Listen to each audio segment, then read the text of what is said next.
Maqaan kiyya Leenin Quuxoo Hamaadooti. Yuunivarsiitii naannoo Oromiyaatti qorataa aadaa fi duudhaati. Akkasumas Daayireektara Inistituutii Qorannoo Afaan Aadaa fi Aartii Oromooti. Barsiisaa fooklooriidhaatis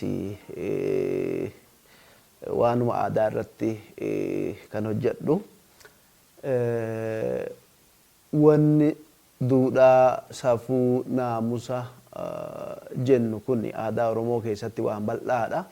Sanatti kallattiidhaan ceehuudhaaf dursinee gadaan maali ka jedhu irraa ka'uu. Gadaan abbaa waan aadaa hundaati waan ta'eef gadaan ala wanni jiru hin jiru. Oromoo keessatti, aadaa Oromoo keessatti duudhaan Oromoo hundumtuu gadaa keessaa baha, gadaa keessaa mul'ata. Waa xiqqoo gadaarraa waa jechuun barbaachisaadha.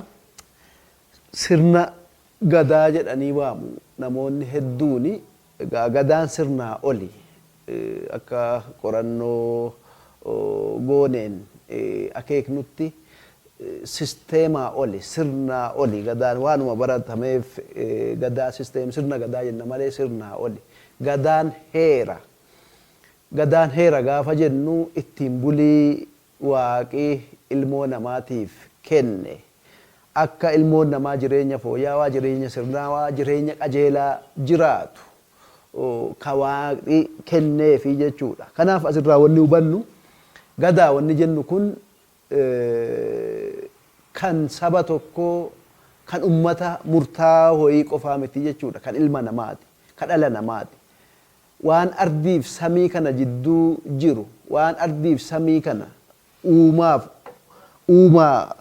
waan uumaan uume, waan waaqi uume cufaaf gadaan ni hojjetaa jechuudha. Kanaaf har'a Oromoo biratti argamu malee, har'a Oromoon ittiin haa jiraatu malee sirni gadaa ka uumama maraatii jechuudha. Ka ilmoo namaa hundaatii jechuudha. Hunda hammata, hunda qabataa jechuudha sirni kuni. Sirni gadaa akkuma jenne akka jireenyi sirnaa waan jiraatu, akka namni uumaa isaatiin wal beekee jiraatu, akka namni waaqa beekee jiraatu, akka namni seera waaqaa eegee, heera waaqaa eegee jiraatu, akkasiin akka bulu, akka cubbuu fi waan hamtuu hin dalagne gochuu keessatti sirni gadaa kun gahee guddaa taphata. Egaa akkaataa gadaan ittiin of ibsu yookiin ittiin mul'atu yookiin waan gadaa jalatti ummanni ittiin jiraatu keessaa safuu inni jennu kun, duudhaa inni jennu kun isa tokko jechuudha. Duudhaa yoo jennu waan hawaasa akka hapheetti walitti qabee jiraachisu, jireenya sirnaawaa akka hawaasni jiraatu ka godhu. Duudhachuu, duudhaa gaafa jennu maqama isaa irraa gaafa kaanu walitti guduunfuu, walitti sufuu, walitti hidhuu, akka addaan banne, akka addaan in tamsaane gochuu isa jedhuuf keessaa qaba jechumti kuni. Fakkeenyaaf horii geejjibaa gaafa fe'an duudhatanii jabeessanii hidhan. Kophee gaafa hidhattu duudhattee yoon hidhatin sirraa furga'ee bahee rakkattaa jechuudha. Hawaasni duudhaa hin qabnes akkasuma. Hawaasni aadaa hin qabnes akkasuma. Akkuma gaafa yoo duudhattee waan hidhin salphatti hiikkatu san hawaasni duudhaan isaa harkaa bade, duudhaan isaa jalaa bade in badaa jechuudha. Akka hawaasaatitti eenyummaa kun ebalu sun ebalu jechuutu hafaa jechuudha. Kanaaf duudhaan waan baay'ee barbaachisaadha. Duudhaa keessatti safuu inni jennu kun maqaa adda addaatiin waamamuu danda'a. Konyaalee Oromiyaa adda addaa keessatti safuu maal jedhuu, naamusa, ceeraa, fokkoo jechuu dandeenya. Safuu ka jedhamu kun Oromiyaa hunduma keessatti beekamaadha waan ta'eef jecha kana yeroo hedduu fayyadamna. Safuun kun akka namni wanni kun gaarii, wanni kun gadhe, wanni kun hama, wanni kun gaariidha, wanni kun sirri, wanni kun sirrii miti jedhee waan Oromoon ittiin waan sirrii ta'eef sirrii hin taane ittiin adda baafatu jechuudha. Akka Oromoon dhugeeffatutti safuu wanni jennu kun waan ilmoo namaa taasisu. Namni nama ka jedhamu, namummaa qaba ka jedhamu yoo safuu qabaate. Bineensi kun keessoo isaattu yookiin fiilingii isaattu immooshinii isaattu waan keessa isaa jirutu fedhii keessa isaa qirqirsutu isa masakka bineensa kaan yoo dheebote bakka bishaan jiru barbaadee dhuga bineensi yoo beelahe adamsee bineensa isa kaan nyaata waan keessi isaa isa ajaju godhaa jechuudha waan fedhiin isaa isa ajaju godhaa jechuudha ilmi namaa garuu akkasii miti akka Oromoon dhugeeffatutti waan safuun isa ajaju godha waan safuun hin godhin jedhe hin godhu waan safuun godhi jedhe godhaa jechuudha waan safuun hojjedhu jedhe hojjetaa jechuudha ilmoon namaa akka Oromoon dhugeeffatutti kanaaf akka Oromoon dhugeeffatutti safuu ka jennu kun waan ilmoo namaa bineensa kaan irraa adda taasisaatii jechuudha ilmoo namaa bineensa kaan irraa ka adda godhu safuu waan jennuun kanaa jechuudha namni gaafa safuu gate gaafa duudhaa gate bineensa tahaa jechuudha bineensa kaan irraa addan ta'uu jechuudha har'a namni bineensa ta'e gaafa jennu namni ilmoo namaa bineensa walitti ta'e gaafa jennu safuu gatee jechuudha safuu ganee jechuudha safuutu jalaa badee jechuudha kanaaf safuun kun akka hawaasaatti hawaasa itichee jireenyi sirnaawaa uumaa isaa wajjin akka inni nagaa qabaatu nama isa fakkaatu wajjin nagaa akka inni qabaatu uumama biroo kan naman ta'in bineensa dhagaa muka bishaan wajjin nagahaan akka inni jiraatu taasisaa jechuudha wanni safuu jennu kun waanuma hunda jidduu jira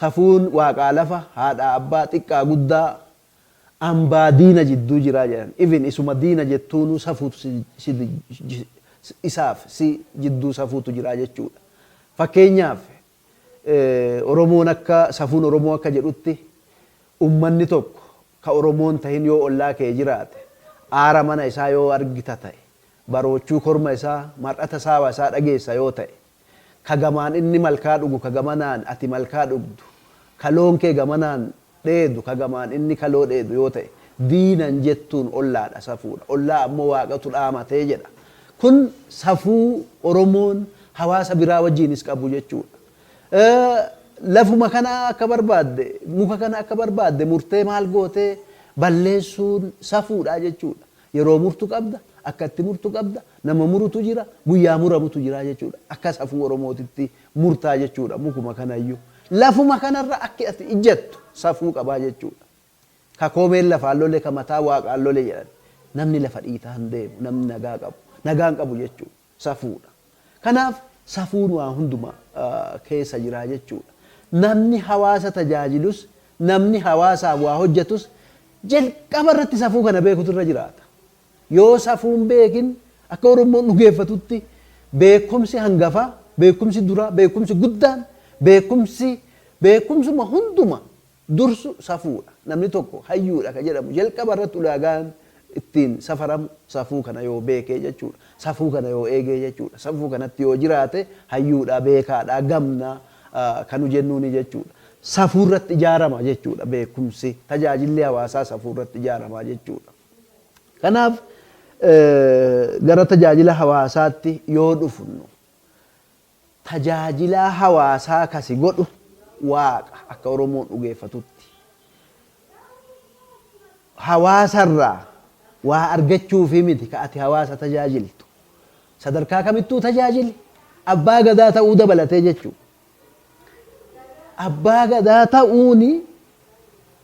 gadaa ta'anii biyya bulchuun akka dhuunfaatti abbaa gadaa sanii faayidaa xiqqoo illee hin qabu waaqatu abbaa gadaa isa godhee ummata san itti kenne biyya san itti kenne waaqa isaa sodaate biyya bulchuutu irra jiraataa jechuudha mana gaarii ijaarachuuf konkolaataa gaarii oofuuf biyya gaarii deemee bashannanuudhaaf abbaa gadaan ta'uu jechuudha namni abbaa gadaa ta'uun abaarsa siin jedhan abaarsa ka jedhu kana qabadha maal jechuudha jireenya ofii argatu hin qabu jechuudha qe'een isaa golgolaa jechuudha maatiin nama hawaasa tajaajilu rakkatoodha yeroo hedduu kanaaf ummataaf jiraata ummataaf baqxa kana ka gootuuf ammoo waaqatu sii kenna waa hunduma abbaa gadaa ta'uu dabalatee akka Oromoon dhugeeffatutti isiin dhuftanii akkasitti na gaafattan aniin barcuma kanarra taa'ee isin wajjiin haasa'u kana naa kenne waaqa kana ofirratti beeke hawaasa kiyya tajaajiluu qabaa jechuudha tajaajila ammaatitti yoo fidne kanaaf hayyuullee kasi godhu beekaallee kasi godhu jabaallee kasi godhu waaqa jalqaba irratti waaqa kee sodaattee uumaa kee sodaattee ummata tajaajiltaa jechuudha. Yoo waan waaqi sii kenne kanaan ummataaf bu'aa buusuu baatte ummata tajaajiluu baatte ka jalqaba irratti irraa si gaafatu waaqaa jechuudha. Jalqaba irratti bari ummata irratti cubbuu hojjechuu miti yoo ma tajaajiluu nuu baatte ogummaa keetiin yoo ummata tajaajiluu baatte yoo dhiifte maaliin hojjette kanan sii kenne kanan sii tufe ogummaan sii tufe san maal ittiin hojjettee jedhee gaafataa na gaafata jedhee waaqii dhugeeffataa jechuudha ummati kun. Ummata dirqama tajaajiluu qabda waaqa sodaatte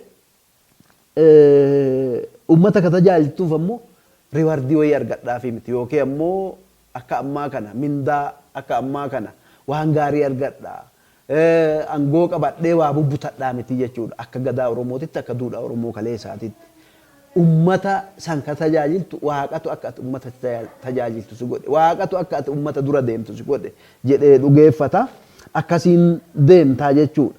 Yoo immoo tajaajila ummataa taate ummata dura baate abbaa gadaa dabalate yoo ummata irraa waa balleessite yoo ummata jalaa waa dabsite waa danqite yoo hatte yoo sobde yoo kijibde yoo sagaagalte ammas tarkaanfii jalqabaa akkasirratti fudhatu waaqa otoo namni sin argin jechuudha. Cubbuun ati ummata irratti hojjette haga abbaa torbaatitti si biraa nafu si balleessa. Ilmaan keetitti darba ilmaan keetitti tara haga jenereeshinii sadii haga dhaloota torbaa haga abbaa torbaatitti si biraa nafu haga abbaa torbaatitti sin dhiisini jedhee si abaaraa jechuudha ummanni kun. Kanaaf waaqi sin dhiisu ummatillee sin dhiisu ummanni illee sin dhiisu. Fakkeenyaaf abbaa gadaa taate yoo hojii kee sirnaan hojjechuu baatte yoo gahee kee sirnaan bahuu baatte yoo hawaasa miite yoo biyya walitti buufte jalqaba irratti gumiin waggaa 8 ta'a erga ati baallii fudhatte waggaa 4 si eege achi booda gumiitu ta'a seera fooyyessuu seera tumuu seera lallabuu kanaaf taa'u sillee gamaggamuu jechuudha. Si gamaggamu yoo ati waan hamtuu hojjettee jiraatte yoo ati waan yartuu hojjettee jiraatte buqqisuu mala jedhamutu jira. Angorraa si kaasuu jechuudha. Mala buqqisuu kanaan angorraa si kaasanii nama biraa bakka buusu. Akkasuma miseensi kee sun lammata deebi'ee filannoo gadaatittuu akka hin deebine godhamuu dandeetta. Gosa keessaayyuu ari'amuu dandeetta jechuudha. Dur hin jirre akka diina jedhanii sitti murteessuu danda'u jechuudha. Kana qofa otoo hin ta'in isa mul'atu ka ati hojjettu qofa otoo hin ta'in bara keessan akka biyyi nagaa ta'u akka roobni hongeen nama miin akka roobni baay'atee nama miin falas faltee faloos faltee waaqas kadhachuu qabdaa jechuudha. Milkii illee sitti ilaallatu gadaa gogeetti gadaa ebalu siin jedhu maqaan kee dhaloota dhalootatti deemaa jechuudha. Gadaa bara santu maree dhufaaraa jedhanii si balaaleeffatu jechuudha. Kanaaf yoo gadaan kee gaarii ta'e yoo gadaan kee mishaa ta'e yoo gadaan kee quufa gabbina ta'e haga gadaan kee sun maree deebi'u hawwiidhaan si eeggatu jechuudha. Even sanyii kee keessaa namni deebi'ee akka filatamu gadaa laafaadha gadaa bareeda gadaa quufaa ture gadaa gabbinaa ture jedhanii akka filannoofis dursi sii kennamu filannoo waggaa itti aanu waggaa 40 boodaa san jechuudha. Amma kanaaf tajaajiltummaan ummata ijji ummataa sirra jira ijji ummataa sirra jira ijji waaqaa sirra jira jechuudha. Waaqa sodaattee waaqaaf jettee hawaasa tajaajilta. Yoo waa danqite waa dabsite akkuma amma jenne jalqaba ijoollee keeti jalqaba dhaloota ati horaa deemtuuf taa'a cubbuun siif taa'a. Wanni ati hawaasa dabsitee hawaasa danqitee hawaasa irraa dabsattee hattee qabeenyi ati buufattu hin jiraatu jechuudha. Qabeenyi ati itti fufuu jechuudha. Mammaaksa adda addaatiin sitti horiin hannaa ilmootti hin darbu jedhan. Horiin hannaa ilmootti hin darbu jechuun hin ceehuu jechuudha. Ilmoo baatanii hatuu mannaa ilmoo baasanii gatuu wayyaa jedha Oromoon. Akka hatee nama nyaachifne sanyiin kee cituu wayyaa jechuudha. Hattee sanyii itti fufsiisuu mannaa. Hagam dhalootaaf akka inni bakka kennu ilmoo baatanii hatuu mannaa ilmoo baasanii gatuu wayyaa. kahattee nyaachiftee guddifattee manna kagatte wayya hattuu itti fufsiisurra hanna barsiisurra dhaloota ka wanni jette wayya ka jedhu of keessaa qaba. Egaa karaa adda addaatiin yoo tajaajilli hawaasaa kun dabe yoo hawaasa tajaajilu ati hanqatte karaa adda addaatiin si dhoorka sirni gadaa kuni duudhaan gadaa kuni jalqaba irratti akka kaasaa turre maloota adda addaatu jira. Jalqaba irratti maaltu jira si gorsu fakkeenyaaf hattuu amma malaamaltummaa jenna ani akkuma argitan malaan hattummaa jedhee fayyadama nama malaan malaa ta'e nama malaan hataa ta'e malaan hatuudha dubbiin nama malaan hatu kana sagal in dhoksitaa fi sagal in gorsitaa sagal in obsitaa fi saniin booda tarkaanfii itti fudhattaa jechuudha. Tarkaanfiin ati itti fudhattu maali? Malaan malaa irratti ajjeechaadha. Ajjeefta. Hattuun qucaa qabdi. Qucaan kun ajjeechaa lubbuuti jechuudha. Garuu maal godhanii? Sagal dhoksanii, sagal obsanii, sagal gorsanii. Kana booda yoo deebi'uu dide in qucca. Qucuu jechuun ajjeesuudha. Akka aadaa Oromootitti yakki sadarkaa tokkoffaan wanjalli guddaan hanna. Du'a lubbuu ka hordofsiisu jechuudha. Namni nama ajjeese gumaa kafalee fixata. Hattuun hin ajjeefamti. Hagam akka hanna hadheeffatee jiru. Amma hanni sarara diimaadha jenna miti. Mootummaan hanni sarara diimaadha jechaa jira. Hattuun hin ajjeefamti jedha. Oromoolleen qucaa jedha seerri hattuu ajjeesu jechuudha. Amma hanni yakka sadarkaa tokkoffaadha. Yakka olaanaadha. Akka aadaa Oromootitti akka duudhaa Oromootitti. Yakki sadarkaa lammaffaa maali? Obboleessa hannaa ka ta'e soba, kijiba. Sobuun, kijibuun, oduu asii achi oofuun yakka sadarkaa lammaffaati. Akkuma hannaa san lakkuudha jedha Oromoon. Hannaa fi sobni waliif lakkuudha. Namni hata achi sobaan kakata sibiila ciniinee maal jedhee kakataa nama kakuutti fiigu jaalatu Oromoon hattuutu kakata nama waa fuudheetu kakata. Inni kaan suutuma jedha inni dhugaa qabu inni fayyaa qabu jedhee dhugeeffata.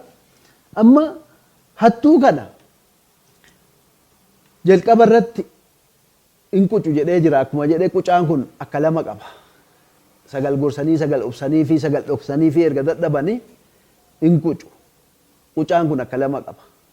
Tokko namicha hatee dhiisuu dide san erga deebi'uu inni dide homaa abdii irraa kutatanii harka isaa duubatti hidhanii harkaa miila isaa walitti hidhanii qilee guddaatti darbatu.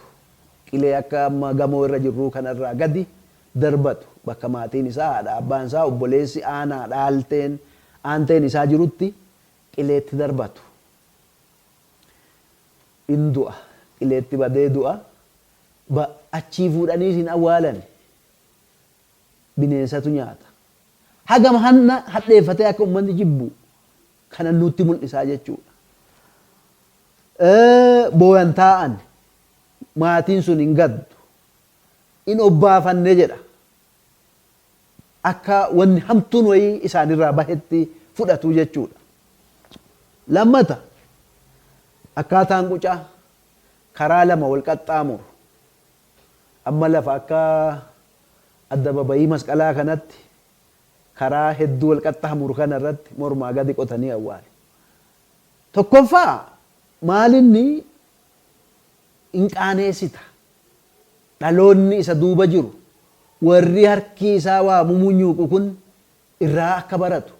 Gaafa qileetti darbitu sanillee biyya baafteeti bakka namni gosi hedduu jirutti irraa barata. Yoo hatan adaa akkas nama godhanii yoo waa dabsan adaa akkas nama godhanii yoo waa fudhatan adaa akkas nama godhanii akka jedhee irraa baratuuf akka sodaatuuf qaanfachiisuudha kun argite qaanfachiisuudha. Amma isa karaa jidduutti mormaa gad awwaalan kana ulee qucaa jedhanii muranii bira kaa'an.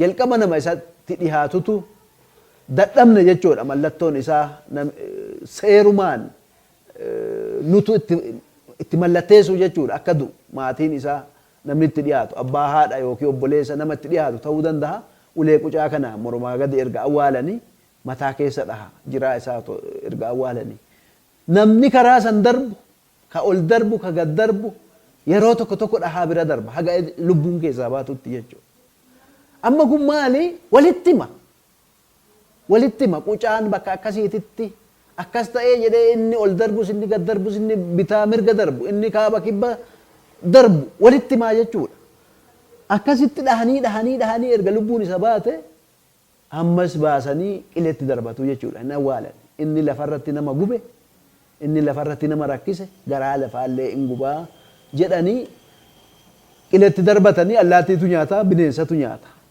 akkuma qucaa isa qileetti darbanii san maatiin sun hin gaddu boo'ichan taa'u akka namni irraa du'etti wanni hin jedhu ofirraa faloo falatee nageeffataa jechuudha wanni akkasii lammata akka ittiin deebine namni akkasii akka lammata isaan keessatti hin dhalanne ofirraa falataa jechuudha akkaataa kanaan qucaa qucu dur hattuu maal godhan ummata fuulduratti baafata waan hattuun sun hatte yoo korma hate korma san itti hiite kun mana hidhaa galchuu olli lammata mataa ol qabatee hin deemu gosa isaattu ittiin saalfata lammii isaattu ittiin saalfata aantee isaattu ittiin saalfataa jechuudha kanaaf korma san itti hiite yoo hoolaa re'ee hatee qalate ta'e gogaa itti uwwiftee gabaa baafta kun qaanfachiisuudha qaaneessuudha gochi akkanaa akka lammata hin deebine hawaasa keessatti mana seeraa qofatu beekaa amma isa hidhaa kana seera qofatu argaa mana seeraa qofatu beekaa gaafa ba'e oma wanni qaanfatu hin jiru ani nanne sobanii akkasna godhan jechuufaa danda'a jechuudha isa ummata keessa ooftu kana garuu hawaasni irraa barata innis qaanfatee lammata mataa olin fudhatu biyya san keessa lammata deebi'ee jiraachuu hin danda'u jechuudha akka kanaan hannarratti malaammaltummaa irratti hojjetaa jechuudha kabiraa otoo gara tarkaanfii kanaan dhufin haa waliin siinqee ofiitiin itti bahanii itti ililchanii gocha kanarraa akka inni deebi'u hattuun gocha kanarraa hanna qofaa miti gocha badii kamiiyyuu akka dhiifamu kan godhantu jira jaarsummaa ka jennu kun dursanii hawaasa keessatti nagaaf tasgabbiin akka bu'uu fi akka hanni babal'anne gochuu keessatti gumii ka jennuun yaa'i gadaa kaabinee abbaa gadaa jechuudha afaan baraati akka namaa galuuf abbaa gadaatiif kaabineen isa maaltu jira ummata ollaa saba ollaa wajjiin maaltu jira yeroo hedduu wal keessa bahee walirraa hata sanis akkamitti akka irratti hojjetanii dhaabsisuu qaban karaa gumii ofii wajjiin mari'atee saboota ollaa wajjiinis hanna kanarratti dhimma hannaa kanarrattis mari'ataa jechuudha. Oromoon akkuma keessoo isaatitti akkasitti safuu kana eegsisu warra ollaa wajjiin ammoo akkamitti jiraadhaa hanna kana keessattuu hanqisuudhaaf ka jedhu dhaabbilee adda addaa qaba. Fakkeenyaaf dhaabbata gurraacha jedhamu jira. Dhaabbanni gurraachaa kuni saba 6-7 ol walitti qaba Oromoo dabalatee Silxee, Guraagee, Maaraqoo, Masqaana saboota naannawa san jiran hunduma mataa walitti qaba. Abbaa gurraachaatiin bula akkuma abbaa gadaa jedhan kan abbaa gurraachaa qaba. Abbaan gurraachaa kun saboota kanarraa waggaa 8-8 akkuma abbaa gadaa filatama. Hattuun saba tokko keessaa horii ooftee gara biraa akka hin geessine mi'a hattee akka hin geessine yeroo yeroon taa'ee abbaan gurraachaa kun laalaa jechuudha. Yoo loon badee fakkeenyaaf Oromoo keessaa loon yaasanii yoo Silxee geessan abbaan gurraachaa kun faana dhahee loon san akka dacha'u godhaa jechuudha akka deebi'u godhaa jechuudha. Akkaataa kanaanis saba biraa wajjiinis ka ittisu ta'uu isaati. Ka biraa ulee gosaattu jira. Ulee gosaa jechuun hattuun hatee yoo dhiisuu dide gosi itti bahee hattuu sana mukatti hidhee harka isaa duubatti hidhee mukatti hidhee reebanii haga inni wawwaatee na dhiisaa ittiin deebi'u jedhutti yoo inni dhiisee ittiin deebi'uu jedhe daadhiidhaan dhiqanii irraa dhiqanii deebisuu jechuudha. Haqni achi hin jiru dhugaan ka waaqaati. Ati dhugaaf jettee hojjetta hawaasa kee dhugaan hojjetta haqaaf hojjetta durdur mana seeraa keessa haga har'aattu harka laaluun kun waa namarraa nyaachuun kun namni ragaa sobaatiin walirratti murteessisuun kun amma gaafa mana murtii isa aadaa dhattu dhugaatii yana argaa jetta.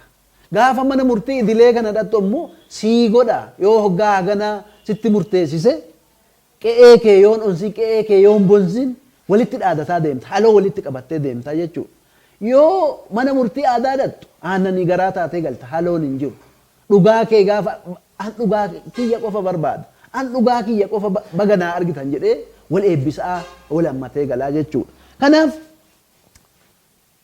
duudhaa fi safuun aadaa kun heera biyya kanaa keessatti seera biyya kanaa keessatti imaammata biyya kanaa keessatti jalqabumarraa dabalamuu dhabuun sun even akkaatamti barnoonni ammayyaa kun itti jalqabe imaammanni barnoota ammayyaa kun hannaaf ka karaa bannu ka aadaaf duudhaa lafarra jiru hubannoo keessa galchine ta'uu isaati.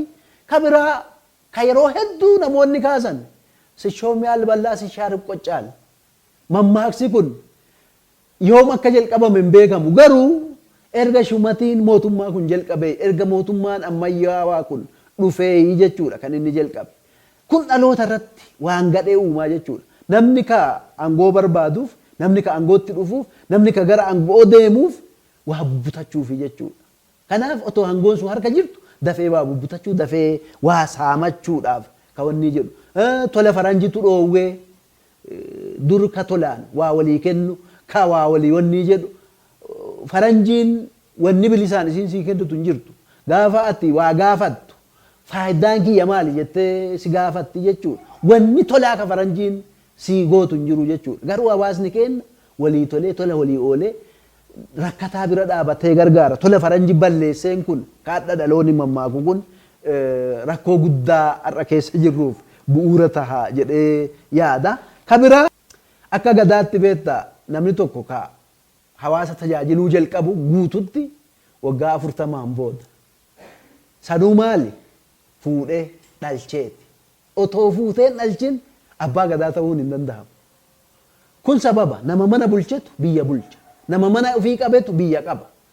Nama waggaa 40 gahetu qaamaa qalbiin isaallee guutuu jedhee dhugeeffata gadaan kun.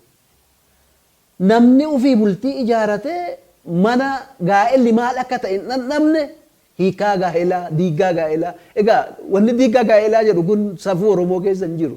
Exceptional. Gaa'elli hin diigamu. Falfala beektaa diiggaa gaa'elaa maqamti jedhu kun aadaa Oromoo ganamaa keessa hin jiru guyyaa keessa dhufe. Gaa'ela diiguun hin jiru. Kun sababa qaba. Amma akka faranjiin jettu kana yuuneenii nama lamaatii miti gaa'ela jechuun aadaa Oromoo keessatti. Waliigaltee kontiraata namoota lama jidduu ta'amuu miti. Gaa'elli waliigaltee gosa lamaan jidduutti ta'u, waliigaltee lafa lamaan jidduutti ta'u, waliigaltee biyya lamaan jidduutti ta'uu jechuudha. Kanaaf yoo intala fuutu yookiin heerumsiiftu gosatti heerumsiifta, lagatti heerumsiifta, gaaratti heerumsiifta jechuudha. Rakkoo maatii sanirra ga'u kamiifuu intala sanirra ga'u kamiifuu gosatu itti gaafatamaa jechuudha. Kanaaf gosti gosa laalee gosa sodaatee horataa jechuudha. Kanaaf qaamaaf qalbiin odoo hin bilchaatin mucaan waggaa 23-24 har'a kana yoo laalle gaa'ela waggaa 40-45 itti ijjatee diigaa jechuudha. Ofii achi keessa hin jiru. Kanaaf bilchinni umriin waan si barsiisuu qaba. Kun akka har'a taanuuf akka saamicha har'a keessa jiru kanaaf karaa guddaa baneera jedhee yaada. Hawaasuma keenya keessas jechamoonni adda addaa kan hiyyeessatti hin roorrifne horuu jedhan har'a. Jaarroolee majjedha. Kan hiyyeessatti hin roorrifne horuu. Kun dubbii hamaadha beektaa. Ofirraa si qabee hin danda'u. Ofirraa si dhoowwee hin danda'u. Waa hedduu wal qabata kun. Hiyyeessa kana misoomaa barbaanna. Lafarraa ari'uu dhiibuu. Misoomaa barbaadame mootummatu barbaade. lafti ka mootummaati atuu ka mootummaati jedheeni hiyyeessatti kan roorrifne inoruu ka jedhu kun hawaasa keessattis karaa adda addaatiin kan mul'atu ta'uu isaati. Bira hattoonni kun akkamitti sammuu irratti hojjetu beektu nama hannarra tadheeffatee qabsaa'u ati qofti maal fiduuf siin jedhan. Ati qofti maal fiduuf si qofatu biyya kana ijaaraa gowwaa hin gowwoomin siin jedhu jechuudha. Kun hannaaf karaa babal'iseera. Kun ana qofa maali? Ollaa kiyya waajjiruma tokko ka hojjennu hojii wal fakkaatu minda wal fakkaatu ka hojjennu yoo inni konkolaataa gaarii oofe yoo inni fooqii gaarii qabaate maatii kiyya na gaafachuutti ka'a. Ati hoonaan jedha hojii tokko hojjettu miti mindaa keessa wal fakkaata miti digiriin keessan wal fakkaata miti keettu cabaamoo ani hoo jedha anis barbaadutti ka'a jechuudha karaa ittiin waa bubbutan. Ijoollee si gaafata si qofatu biyya kana kanaaf kun waan hamtuu ka fide ta'uu isaati. Aadaadhuma Oromoo kana gaafa achi as deemnu gadaan kun gaafa laafaa dhufu loon boojuu jedhan loon boojuu kun faarfamutti ka'e namni Oromoos haa ta'u saba biraas haa ta'u nama deemee loon booji'ee galetu nama jabaadha. Loon boojuu kana faarsutti ka'an gadaan laafaa dhufee jennaan hanni jabummaa ta'uu hanni akka jabaatti ilaalamuu isaati. Kanaan wal qabatee dur amma yoo intala kadhaa dhaqan gurbaan hojjataa jedhan qotataa bocataa jedhan amma hatataa jedhu itti dabalanii hattuutti heerumsiisu wanni gootaa jechuudha. Dur qotataa bocataa jechuun hojjetee danda'a ogummaa qabaa jechuudha. Qotaa bocaa maal inni horata akka jechuudha. Amma kana garuu hatataallee itti dabalan waa bubbutaa. Kun dhaloota irratti waan gadhee uumeeraa jechuudha. Waan gadhee uumuuf jiraa jechuudha. Afaan gogaan gaaddisatti nama gogsaa jechuu jalqabde jaarroleemti keenya. Afaan gogaan gaaddisatti nama gogsaa jechuun waa kenniitii dafnee fidnee adda baana akka jechuuti.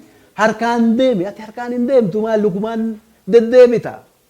Practically waan ani ufii kiyyaallee an arge jechuudha.